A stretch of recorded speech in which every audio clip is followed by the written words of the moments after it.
Season 1, Bloody Sunday, a Case, 2 Human Networks. The trial of trial judge O.J. Simpson shook American public opinion, turning Simpson into the most famous criminal accuser in American history. So famous that just say O.J. is that people know who it is.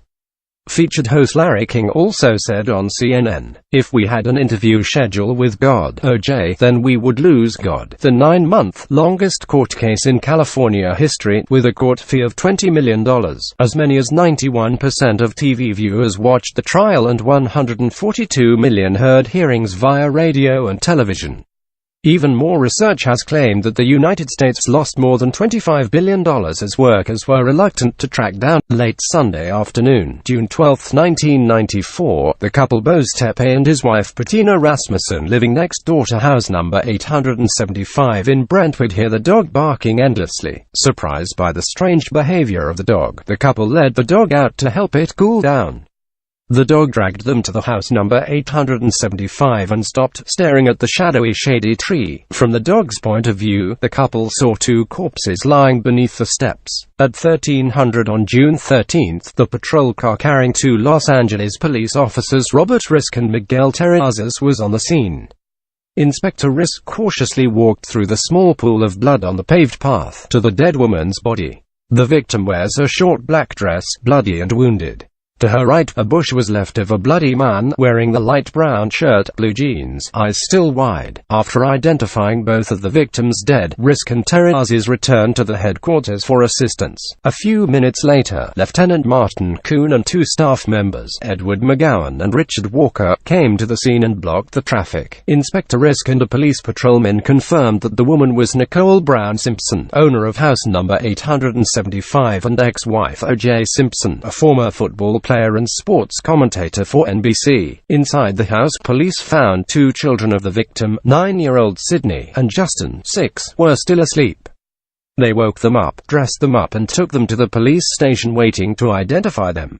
At this time, the identity of the male victim is unknown. At 2:10 a.m., surveillance detective Ron Phillips and detective Mark Furman came to the scene with the naked eye, not touching dead bodies nor coming too close to the scene directly. At 4:25, after detectives Tom Lang and Phil Van Natter arrived, they were briefed by Phillips about the incident and led them to the scene.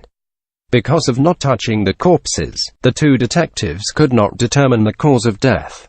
They were about 2 meters away from the corpse but still saw some objects next to the man's body. It was a set of keys, a dark blue cap, a pager, a bloody white envelope. Other leather gloves for the left hand are also bloody. These things lie under the bush a few centimeters away from Nicole Brown. In addition, they spot blood-stained footprints from the dead body to the backyard of the building. Detectives were contacted by O.J. Simpson to pick him up. As Nicole's ex-husband, O.J. Simpson was originally considered a suspect. However, at the time, there was no evidence that he was directly involved in the case. Detectives arrived at the home of O.J. Simpson on Rockingham Boulevard. Outside the house is a white Ford Bronco. They tried to call home but failed. While waiting, Detective Furman wandered around and accidentally flashed the torch on the Ford Bronco. He found a blood stain on the car's body near the front door handle. At this point, the detectives found the landlord's phone number. They repeatedly called on the cell phones but no one answered. They decide to go inside the house. Detective Furman climbs the rock and opens the gate from inside. They continued to knock. The bell rang but the house remained silent. However, when walking around the house to a row of 3 bungalows outside, they knocked on the first wooden door and a man opened the door. This person introduces himself as Simpson's friend Kato Kalin. At the second bungalow, they meet a young girl named Arnell Simpson, daughter of Simpson. She takes the detectives to the main house but the house is empty. Kalin's inquiries, they learned he and Simpson were present at a McDonald's restaurant in Santa Monica last night. Later, Kalin enters the guest house and Simpson enters the main house. At 22:45, Kalin said he heard 3 big bangs from the sound and vibration were so great that Kalin thought of earthquakes. Kalin carries a flashlight to check out a car parked outside. It was the Simpson. Had to go to Los Angeles airport, catch a late flight to Chicago. Minutes later, Simpson loaded his luggage and went straight. Meanwhile, Arnell contacted his father's private assistant and learned of his father's address at the O'Hare Plaza Hotel in Chicago. Detective Phillips phoned Simpson, informing his ex-wife that he had died. Despite seeming distressed by that information and fears for his 2 children, Simpson never asked about the death of his ex-wife. Simpson just announced that it would catch an early flight to Los Angeles. Detective Tom Lang decides to inform the Nicole family before the news of the murder is reported. He went to Nicole's parents' house at 6:21 and talked to her father, Lou Brown. When he told him, he heard a woman scream and cry, "Oh, Jay did it. Oh, Jay killed her. I know how that guy will kill her too." Quote, "It was Denise's voice." Investigation.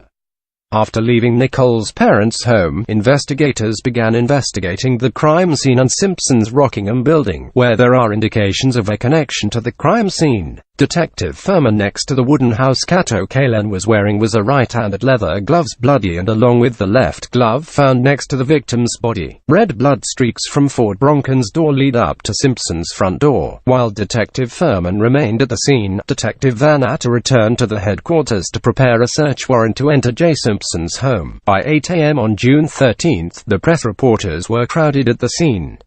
In order to protect Nicole's body from the reporter's lens and protect evidence on the corpse, Detective Lang had covered the body with a blanket from the house. When more inspectors arrived at the scene, Detective Lang along with the inspector and assistant checked Nicole's body. On the victim's back, there is a strange blood stain, possibly from the killer's blood or from the assault gun. After taking pictures of Nicole's body from all angles, they wrapped the corpse again, carrying it to the road and boarding the police car. Similar work was done with the male body. The inspector examined the victim's clothing and found a purse in the back pocket of his jeans. The driver's license in the wallet shows the victim as Ronald Lyle Goldman, 25. The left glove in the bush is also checked. This is a large, expensive leather glove with linen and Aris isotoner. Meanwhile, while sitting in the office, Detective Van Atta saw O.J. Simpson being handcuffed and patrolled by police. Van Atta did not want Simpson handcuffed, so he took his cuff buckle. When the cuffs were open, the detective noticed that the middle finger on Simpson's left arm was covered with bandages. Detective Van Atta did not intend to capture Simpson at this time, because when Simpson was arrested, Van Atta had only a maximum of 48 hours to file charges, and that was not enough time for colleagues to complete investigations or wait for blood samples to be taken at the scene. However, they needed to question Simpson and took him to the police building in 150 North Los Angeles at 12:15. Here, Simpson was consulted with his lawyers, including the lawyer Skip Taft. Police officers were surprised to find Simpson's lawyers relaxed about the police questioning the clients, even leaving the clients alone and eating lunch. At 13:35, the interrogation between Detective Lang and Van Atta with Simpson began and lasted 37 minutes. At the point, the detective had no concrete evidence of accusing Simpson, and they knew that whenever Simpson could stand up and leave. Anyway, he has not yet been officially detained and does not need to answer any questions. However, Simpson agreed to let the police take blood samples, fingerprints, and fingerprints on the finger. Detectives only obtained the result of the interrogation, with no information whatsoever that they paid attention. Simpson's testimony contained some conflicting points, such as the timing of the Ford Bronco, the recent hand injured. The two detectives returned to the office at 15:30. Simpson accompanied two lawyers. They reported information to Captain Gartland, in charge of murders and looting. By this time, they believed that Simpson had killed his ex-wife and Ronald Goldman. Meanwhile, the Chicago police arrived at the 915-room O'Hare Plaza Hotel, where Simpson stayed the night before. They found a broken glass in the tub.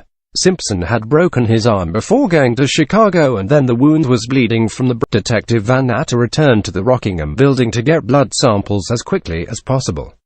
Taking the blood from the scene, he handed the blood sample envelope to criminologist colleague Dennis Fung. Fung checked the envelope and read it outside. Get it from Van Atta at 17:20 on June 13, 1994, and transfer it to your assistant to board the car. The entire process was carried out in the presence of a reporter surrounded by Rockingham. Later, during the trial, Simpson's attorneys sought to tap into this procedural justification of the police. Earlier, Dennis Fung and his assistant went to collect evidence inside Simpson's house. The Los Angeles Police Department usually uses a camera to record the scene when ransacking the suspects to avoid accusations of interfering with the scene. Before the room was filmed at 15 o'clock, Raymond saw the navy blue socks on the bed and wrapped it around. However, the cameramen had forgotten to adjust the time on the camcorder after a long period of unused. As a result, Simpson's lawyers group later accused the police of putting the socks on the scene. One thing to note is that the pair is an important piece of evidence because DNA analysis shows that it is infected with Nicole's blood. However, evidence is slowly closing around marriage when murdered 35-year-old Nicole Brown Simpson. She was born on May 19, 1959 in Germany, growing up into a beautiful, tall, blonde-haired woman with the perfect beauty of a Southern California beach. According to friends, Nicole is a very simple woman and does not know what to do to live independently because she has no career skills. She served at the Daisy nightclub in Beverly Hills and met O.J. Simpson for the first time. At the time, 18-year-old Nicole Simpson and 30-years-old married. 8 years later, Simpson divorced his wife and married Nicole on February 2, 1985. Nicole moved to Simpson's magnificent home in Brentwood on Rockingham Boulevard and lived a seemingly good life. Until January 1992, they broke up. She and her children rented a house on Gretna Greenway. Nicole filed for divorce and became celibate on October 15. The marriage's worsening, Simpson increasingly preferred violence to his wife. On the eve of the New Year's Eve in 1989, police went to the home on Rockingham Boulevard. Simpson was later charged with assaulting his wife, sentenced to 120 hours of public labor and sentenced to 2 years in prison. On October 25, 1993, Nicole had to call 911. Upon arriving at Nicole's house at Gretna Greenway, a remote police officer heard men screaming in unintelligible words. As they approached, they saw Simpson in front of the house rocking into the door. At the time, Nicole made no accusations against her ex-husband, but later told Police Lieutenant Craig Lally of the Los Angeles Police Department that she feared Simpson and his mood. When O.J. went crazy, he has a wild look. His eyes are dark, cold as a beast. Quote, when Nicole was married, Simpson also had sex with her. Even when pregnant with her first child, Nicole had to call the police because Simpson used a baseball bat to beat her car. Nicole and the police also made no accusations against Simpson. Actually, according to Nicole's diary, Simpson's domestic violence has been around since 1977. Up to the trial of Nicole and Goldman in 1995, the Los Angeles prosecutor had a list of 62 inverted cases, physical and mental treatment caused by Simpson, not to mention countless threats. In addition to violence, Nicole also suffered from the Simpsons' flower bloom. A friend of Nicole responded to the police during an interrogation that the root problem of the marriage was Simpson's constant flirting with many women. Nicole is always worried about her husband's transient sexual encounters and is afraid of her husband getting AIDS. Nicole suffered from beatings from her husband. As a therapist, Nicole was always beaten, not exactly 24 hours a day, but the frequency of the beatings was extreme high. Nicole's mother, Juditha, told police that a month before the murder, Nicole told her mother that Simpson had said, "If I see you with another man, I will kill you." Quote. Meanwhile, after splitting up with Simpson, Nicole has many relationships, most of which are casual relationships. While living at his Gretna Greenway home, Nicole gave a young man named Brian Gerard Kalin, nicknamed Cato, an empty room. Kalin becomes a caregiver and does not pay for Nicole. When Nicole bought an apartment in the South Bundy and moved in December 1993, she gave Kalin a room. Simpson, obviously concerned about Nicole's involvement with a young man living in the house, asked Kalin to stay in his cabin at Rockingham. In the afternoon of the murder, Nicole and her children, parents and friends went to see Sydney's daughter's dance performance at school. Simpson also joined but sat separately and did not talk to everyone. After the performance, they went to a fine Italian restaurant for dinner. Here, Nicole introduced the family to a male waitress named Ronald Goldman, a close friend she'd known a few months ago. Nicole's family had dinner and left the restaurant on the afternoon of June 15, 1994. A driver Simpson hired to transport him to the airport after the killings told police that Simpson told him to be in Rockingham before 22:45. Alan arrived early 20 minutes trying to call the door but no one came out. At 2250, Alan saw a dark-haired man hurrying from the side door into the house. Later, Alan called the door and a man named Simpson responded, saying that he had fallen asleep and would down right now. When Simpson came down, he sweated and asked to turn on air conditioning all the way to the airport. Case investigators also received a call from Jill Shively, Nicole's neighbor. She said that on Sunday evening, while driving to the nearby market, she saw the Ford Bronco cross the red light and nearly crashed into another car. She recognized the Ford Bronco driver Simpson. On June 16, preliminary DNA test results on a Rockingham Mittens testimony revealed that it contained blood from Simpson and both victims. Evidence suggests Simpson is a murderer. On the same day, family and friends buried Nicole at Lake Forest Cemetery, 72 kilometers from downtown Los Angeles. Nicole's mother recounted that Simpson had spit next to the coffin of his ex-wife, kissed her lips, and apologized. On June 17, after the arrest of Simpson, Detective Lang called Robert Shapiro, Simpson's lawyer, told the lawyer to go with the client to the police headquarters at 11 o'clock. At the time, Simpson was at a house named Robert Kardashian in San Fernando Valley after the funeral of Nicole. By 12:35, when Simpson and his lawyer were not seen, 3 patrol cars were sent to the Kardashian to arrest him. At the time, the police in use of Simpson drives the Ford Bronco with his best friend Al Cowling. Los Angeles police held a press conference, announcing the release of Simpson. Lawyer Shapiro appeared on television and called on Simpson to present the police immediately. After discovering Cowling and Simpson were driving the Ford Bronco north on Interstate 5 in Orange County, the scene, he ordered the car to pull over to the sidewalk and stop. Cowling continues to drive but decelerates and calls 911 on his cell phone, telling the police that Simpson is suicidal and has a gun close to his head. Chase. Soon the Ford Bronco appeared on a number of helicopters carrying reporters and cameramen into the police helicopters. With 95 million followers, this slow pace has become one of the most viewed events in American television history. For the past 50 years, there is only one event that can match the chase of viewership: the fact that the spacecraft landed on the moon, so much so that it looks like the scene in a movie about war.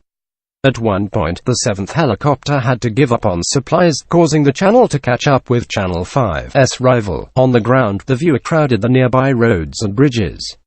They shouting as if watching the parade on Independence Day.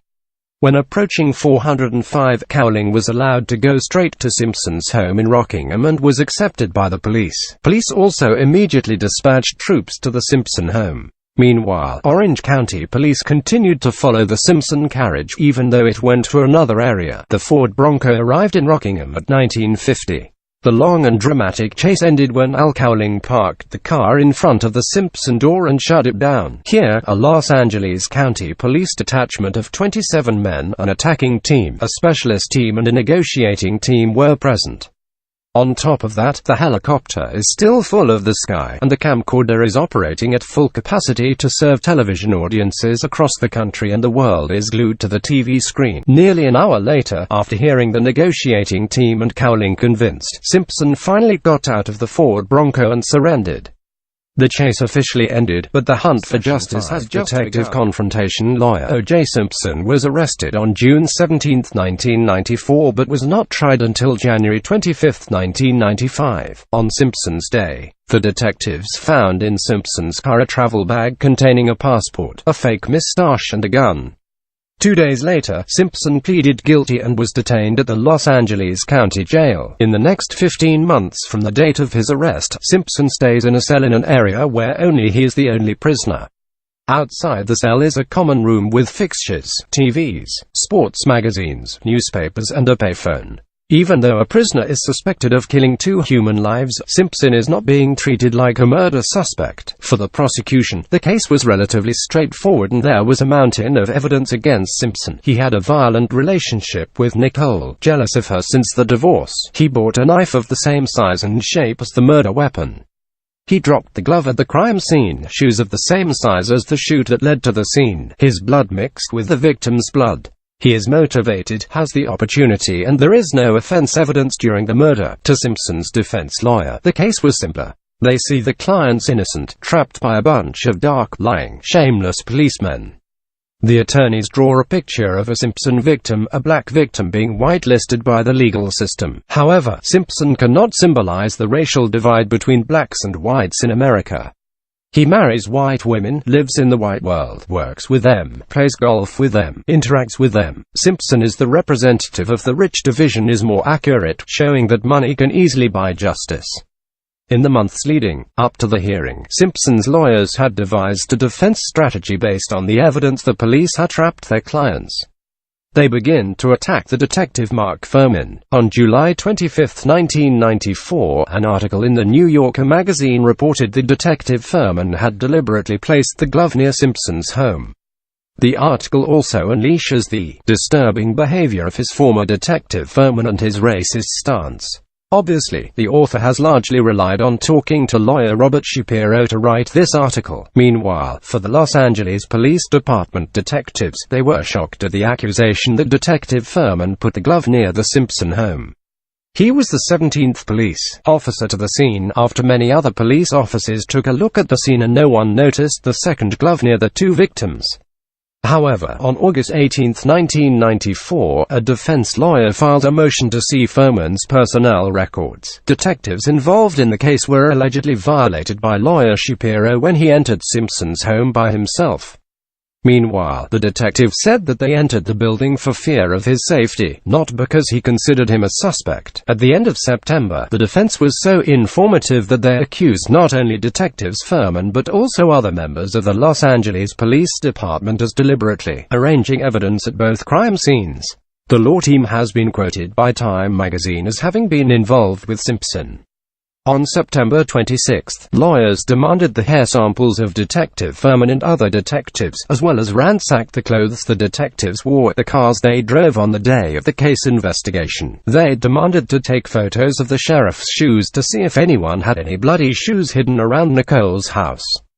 Lawyers continue to blow up. On the 5th of October, lawyer Gerald U. Ellman accused the detective collusion together to lie and give false evidence. In addition to Fuhrman, Detective Van Natter, who drafted Simpson's arrest warrant, was also attacked by a team of lawyers who argued that the arrest warranted the problem. Finally, on November 8, 1994, a jury was selected to hear the case.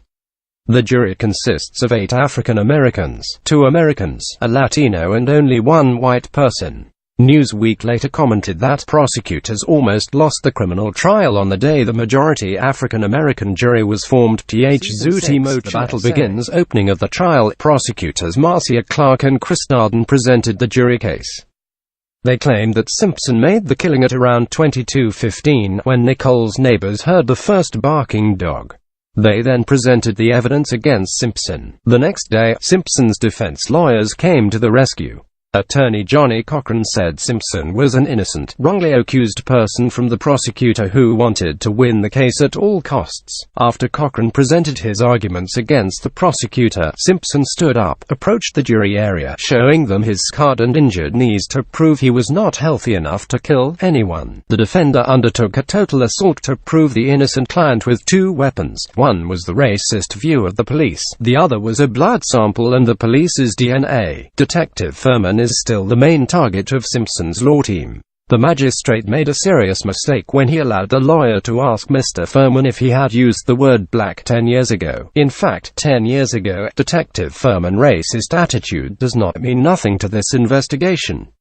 Mr. Fuhrman has become a means by which lawyers help the clients escape, to the extent that the father of Ronald Goldman's victim, Fred, had to say at a press conference, "Now the trial has turned into a detective trial." Fuhrman. The attorney's team has taken the trial too far. In a lack of restraint, Fred rebelled against Cochran, saying the lawyer was the worst racist. But it seems that Simpson's attorney has reached its goal of accusing Mr. Fuhrman of being a dangerous cop, tending to fabricate false information against the African-American accused. Criminologist Dennis Fung and his assistant was put on the cutting board by a lawyer. Lawyer Peter Neufeld said that Raymond and his assistants were negligent in collecting blood samples at the crime scene. They showed a video showing her assistant clutching a dirty hand, then rubbed with a dirty hand the evidence clip, dropping some blood-stained gauze. She admitted having made a mistake but denied deliberately changing the evidence. The lawyers also claimed that the police had taken Simpson's blood from the police station and then took him to the scene to trap him. Prosecutors put up their own Cardis leather gloves. According to the catalog of glove shops, Nicole Brown bought 2 pairs of leather gloves on December 20, 1990. The glove was only produced in limited quantities of 300 pairs and was sold at Bloomingdale department store in New York from 1989 to 1992. The store sold 240 pairs and returned the glove to the manufacturer export. The gloves are striking and easy to pick up. The prosecutor pictured the press and tape showing Simpson wearing the glove on the 1993 and 1994 football television shows. In court, Van Natter, who has the same size as Simpson, tried a pair of gloves identical to the one on the scene.